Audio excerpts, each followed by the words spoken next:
do t'ju flas pak në lidhje me Allahun e lartësuar. Ai të sheh duke mëkatuar, kështu e mbush zemrën tënde me faj.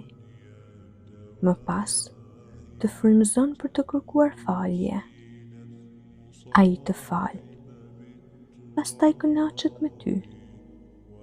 Pastaj i kthen veprat të këqija në vepra të mira.